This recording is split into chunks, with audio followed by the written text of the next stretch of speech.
दोस्तों, हमारा ये चैनल बनाने का मकसद ये है कि हम न सिर्फ़ अपने आवाम को, लोगों को, नाज़रीन को जुराइम से मुतल्लक़ मुकम्मल आगाही दे सकें ताकि वो जुराइम का न सिर्फ़ सद्देबाब कर सकें बल्कि वो मुख्तलिफ़ इदारों, पुलिस और एजेंसियों वगैरह की इमदाद भी करें और अपने मुआशरे के ऐसे फ़र्द बन सकें जो इर्द गिर्द नज़र रखने के काबिल हो सकें ताकि उनके गिर्द, उनके नज़दीक कोई ऐसा जुराइम पेशा शख्स न रह रहा हो, वो उस पर नज़र रखने के काबिल हो सकें। तो आज हम बात करेंगे कि मुख्तलिफ़ गैंग कैसे बनते हैं, गैंग होता क्या है, गैंग की किस्में कैसे की जाती हैं और इनके मुतल्लक़ तफ्तीश कैसे की जाती है।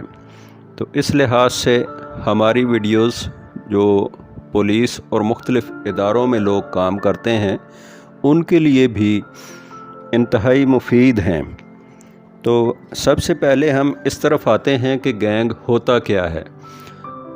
नाज़रीन, जब दो या दो से ज़्यादा मुजरिमान मिलकर मुख्तलिफ़ किस्म की वारदातें मसलन डकैती, राहज़नी, नकबज़नी, सरका बिलजबर, धोखा दही और स्मगलिंग या रैप जैसे केसेस करते हैं और मिलकर इस तरह की वारदातें करते हैं तो उन्हें क्रिमिनल गैंग्स कहते हैं। ये गैंग या ग्रोह हमेशा एक मंसूबा के तहत काम करता है और गैंग का सरबराह एक ऐसा शख्स होता है जिसकी उम्र मुजरमाना सरगर्मियों में गुजरी होती है और गैंग के अफराद एक टीम की सूरत में काम करते हैं और पै दर पै मुख्तलिफ़ किस्म की वारदातें करते हैं।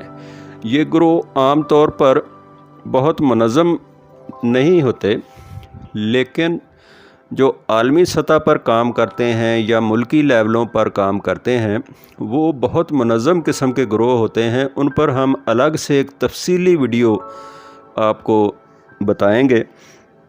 लेकिन ये जो गैंग हैं ये हमारे इलाकाई सतह पर जो नज़र आते हैं वो उनकी हम बात कर रहे हैं।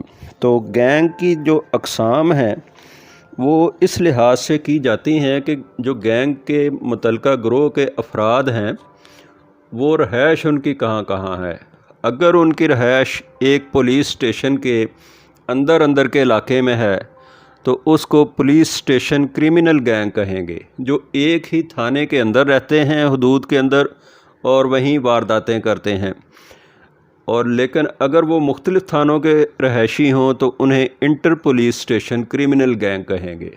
और अगर वो मुख्तलिफ़ ज़िलों के रहायशी हों और मिलकर वारदातें करते हों तो वो इंटर डिस्ट्रिक्ट क्रिमिनल गैंग कहलाते हैं। इसी तरह सूबों के रहायशी मुख्तलिफ़ सूबों में रहते हैं लेकिन वो मिलजुल कर वारदातें करते हैं तो उन्हें इंटर प्रोविंशियल क्रिमिनल गैंग कहते हैं। तो ऐसे ही जो इंटरनेशनल क्रिमिनल गैंग होते हैं उनमें मुख्तलिफ़ मुल्कों के रहायशी होते हैं और वो आपस में एक दूसरे के साथ मिलकर ताउन करके वारदातें करते हैं। और इसी तरह अगर वो मुख्तलिफ़ बर्रे आज़मों के लोग हों तो वो इंटर कॉन्टिनेंटल क्रिमिनल गैंग कहलाते हैं। अब हम देखेंगे कि ये गैंग या ग्रोह कैसे तश्कील पाते हैं। तो इसमें बहुत ज़्यादा मुख्तलिफ़ किस्म के अवामल कार फरमा होते हैं, लेकिन आम तौर पर या मकामी जो ग्रोह बनते हैं, क्रिमिनल किस्म के जुराइम के ग्रोह होते हैं, वो कैसे तश्कील पाते हैं। तो सबसे बड़ी जो इस सिलसिले में जो जुराइम पेशा ग्रोह तश्कील पाते हैं वो सबसे बड़ा इदारा तो हमारे मुल्क के ख़ुद जेल खाना जात हैं। इन जेल खानों का माहौल काफ़ी हद तक गैंग की तश्कील का मौजब बनता है।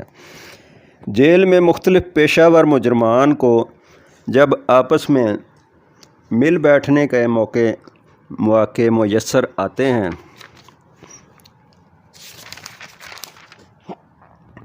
और उनमें आपस में गहरा रब्त और दोस्ती भी कायम हो जाती है और जुराइम पेशा लोगों की फिर दोस्ती भी मसाली होती है, वो एक दूसरे की भरपूर मदद करते हैं।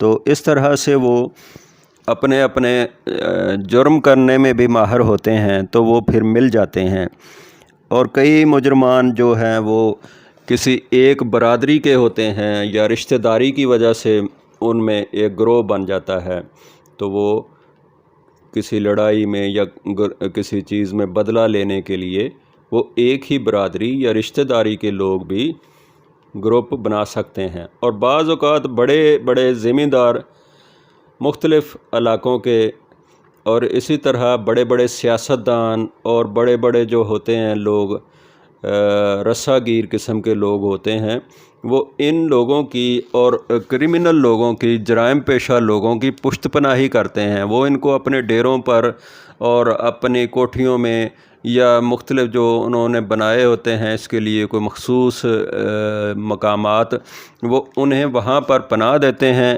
انہیں تحفظ دیتے ہیں، اور اس طرح وہ مل کر وارداتیں کرتے ہیں، اور ان کو بعد میں وہ لوگ جو پشت پناہی کرتے ہیں وہ ان کی چھڑانے میں بھی قانونی مدد کرتے ہیں جب وہ پکڑے جاتے ہیں۔ تو مختلف قسم کے بدماش مل کر اس طرح ذمہ دار قسم کے لوگ عام طور پر دیہاتوں میں مل کر وارداتیں کرواتے ہیں، مجرمان کی پشت پناہی کرتے ہیں، اور ان کی جرائم کی کمائی میں بھی وہ حصے دار ہوتے ہیں۔ کئی بدماش پولیس کے خوف سے اپنے علاقے سے بھاگ کر دوسرے علاقوں میں چلے جاتے ہیں۔ کئی ایسے ہوتے ہیں جو جرم کے ارتکاب کے بعد روپوش ہو جاتے ہیں۔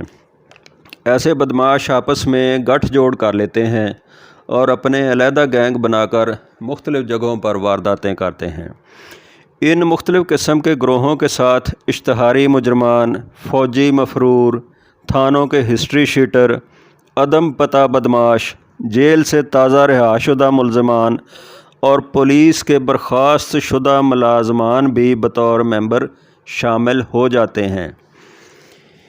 اب ہم بتائیں گے کہ گینگ کی تفتیش کیسے کرنی چاہیے۔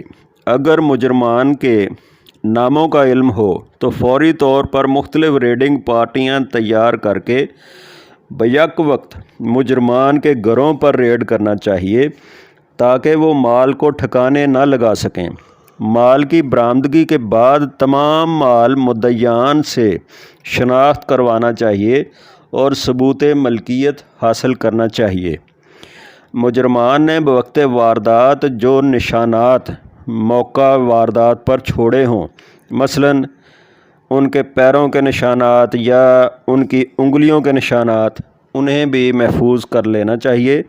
یہ نشانات ان ملزموں کی گرفتاری میں بہت مددگار ثابت ہوتے ہیں اور ان کے خلاف واقعاتی شہادت کے طور پر بھی کمرہ عدالت میں پیش کیے جا سکتے ہیں۔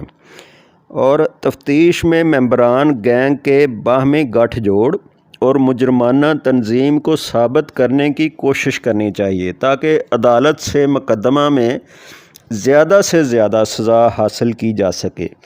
ان کی دوستی، رشتہ داری اور دیگر تعلقات اور میل ملاپ کو یا ان کے اکٹھے کسی بھی جرم کو ثابت کرنے کے لیے اس کی وجہ کو بھی مد نظر رکھا جانا چاہیے۔ اگر وہ کسی اور مقدمہ میں اکٹھے چلان ہوئے ہوں اور عدالت سے سزا مل چکی ہو تو ان امور کی شہادت فراہم کرنی چاہیے۔ جن افسران نے ان مقدمات کی تفتیش کی ہو ان کی شہادت بھی رکھنی چاہیے۔ بالعموم گینگ کے خلاف چوری، رہزنی، ڈکیتی وغیرہ کے مال کی برآمدگی پر دفعہ 411 کا ہی جرم بنتا ہے، اور ان میں سے کئی مجرمان سے ایک وقت میں کئی وارداتوں کا مال برآمد ہو جاتا ہے۔ اس لیے ضروری ہے کہ ان مقدمات میں صحیح چلان مرتب کرنے کے لیے دفعات 234 زواد ف اور 231 زواد ف کے احکامات کو پیش نظر رکھا جائے تاکہ غلط ملت فردات جرم مرتب کرنے اور غیر قانونی یکجا تجویز مجرمان سے بچا جا سکے۔ تو ناظرین، یہ تھی ہماری ایک چھوٹی سی ویڈیو، اور اب ہم اس طرح کی مزید ویڈیوز پیش کریں گے۔ اگر ہماری ویڈیو آپ کو پسند آئی ہو یا آپ کے لیے کارآمد ہوئی ہو تو اس چینل کو لائک کیجئے، سبسکرائب کیجئے اور اپنے کمنٹس سے ہمیں ضرور آگاہ کیجئے گا۔ شکریہ۔